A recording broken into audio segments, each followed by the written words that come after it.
Carpeting plants are easily one of my favourite type of aquarium plant. Just look at them, they're stunning.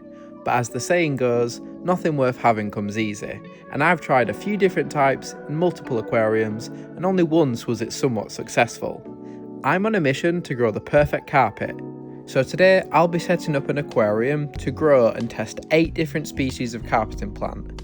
However, this time I have a few tricks up my sleeve, which should hopefully be a cheat code to guaranteed success. The first trick I'll be testing out is a new substrate system made up of 3 components.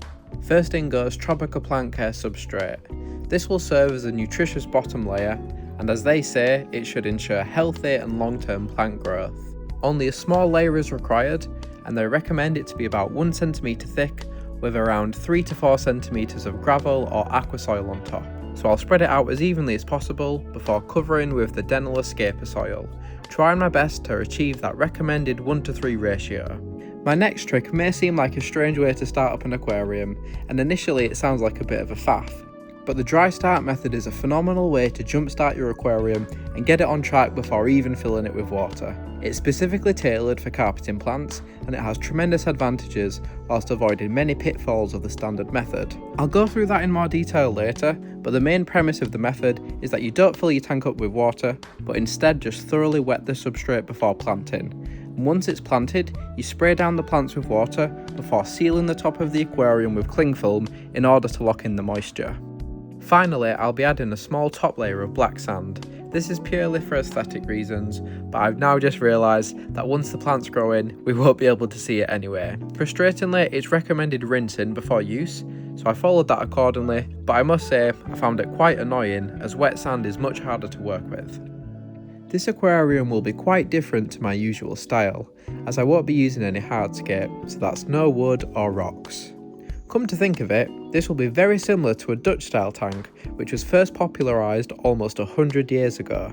However, instead of utilising stems and plants varying in height, mine will be carpeting only, so like a Dutch lawn if you will. The plants were all grown as tissue cultures, meaning they're free of snails and pests. The plants may appear smaller than their potted counterparts, which is true, however I found there actually tends to be more individual plants included, so if you're patient and don't want to rush towards that final look straight away, then these may be better value. Prepping the plants is nice and easy. Just take them out the pot, pour away the liquid, and then split the large clump into smaller sections. I'll be aiming for 6 portions. Don't be afraid to be a little rough, just rip and tear and clump them up into little individual plugs. So, why the dry start method? Why not just fill your tank up with water right away?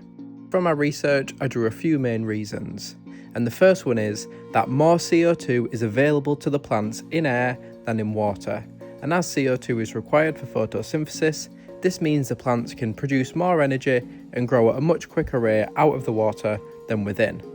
Also, because the tank isn't filled with water just yet, you can leave the lights on for a much longer period each day with a lower chance of growing algae, and more light equals more growth.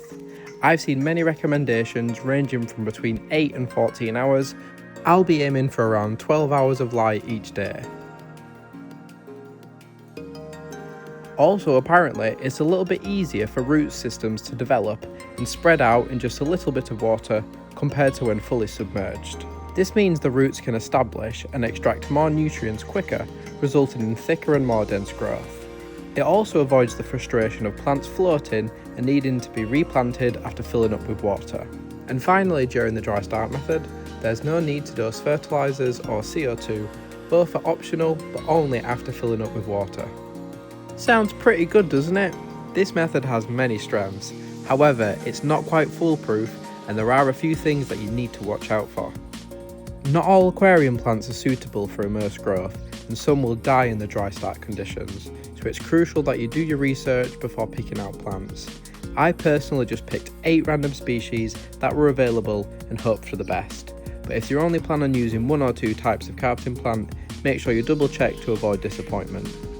Next, you really need to check on it regularly and make sure the plants aren't drying out, as this will lead to slower growth and a more difficult transition when filling the tank up. So you really need to mist regularly to maintain that humidity and keep all the plants moist. Make sure you check the holes within the cling film and don't forget to seal it up after giving the tank some air. The misting is a bit of a balancing act, as you don't want too much water. This combined with not enough aeration is a quick way to grow mould and algae, so if water is pooling above the substrate you can siphon it out.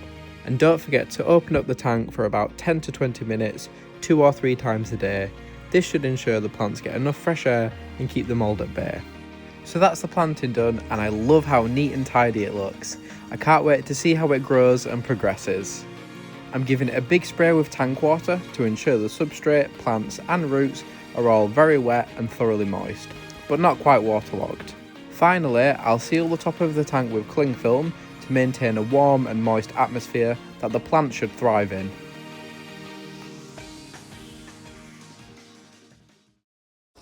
What do you think? Haha, I'm gonna get you! Psych! What do you think, baby? You like it? Yeah?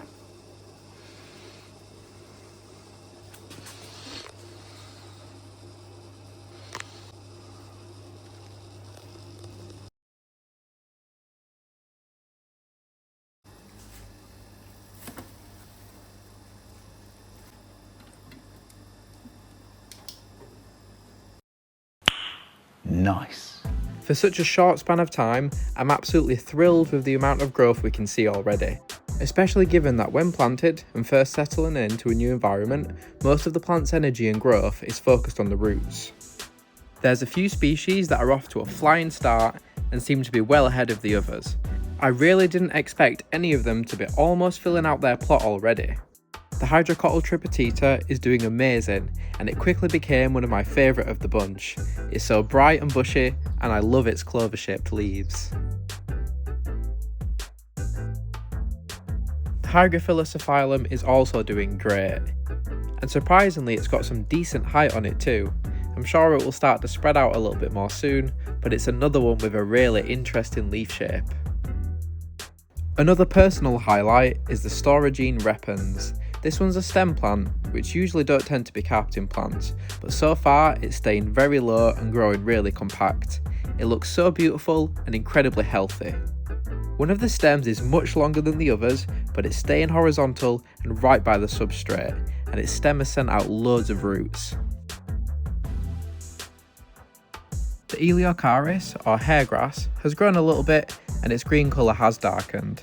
It's barely spread out much, but you can see the roots and new growth at the front, so I'm sure it just needs a little bit more time. The Marsilia minuta doesn't look the greatest from a distance, and some of it's discoloured. However, if you take a closer look, there's an elaborate network of runners connecting the 6 starting points, and they've surprisingly travelled quite considerably in little over 2 weeks. I'm very excited to watch this one over the next month or two and see how far out it travels and how well it fills in. Both the Helanthrium tenellum and Sagittaria subuluta are quite similar looking plants, and they performed alike also. A little bit of growth with barely any spreading out, but it's still early doors, so I have high hopes for the future. Last, but certainly not least, is the Marsilia hirsuta. Another cool looking plant with rather uniquely shaped leaves. There has been a good bit of growth and there are some visible connections between the portions, but this one just needs a little bit more time, so I'm looking forward to seeing how this one progresses. The dry start method can be continued as long as you like, I suppose, but my research showed that on average, people usually wait between 4 and 12 weeks before filling the tank up with water. So I'll wait and see how things continue over the next month before making any decisions. One thing to be wary of though, is it's likely that the plants will melt somewhat while adjusting to the new conditions after flooding the tank with water. To what extent I'm unsure of, as I came across varying accounts in my research. So if you want to see another month or two of growth, and how these plants adjust to being submerged in water, then make sure you subscribe. Once I've finished running this little experiment, I think I'll have a go at creating an iwagumi-scape to try and grow the perfect carpet. Thank you so much for watching the video. I hope you enjoyed and maybe even learnt something new too. And if you have any tips about the dry start method or carpeting plants in general, I'd love to hear them. If your favourite carpeting plant was missed out, then drop it in the comments and I'll try give it a go in the future. That's all from me. Have a good one, and hopefully I'll see you later, fish friends.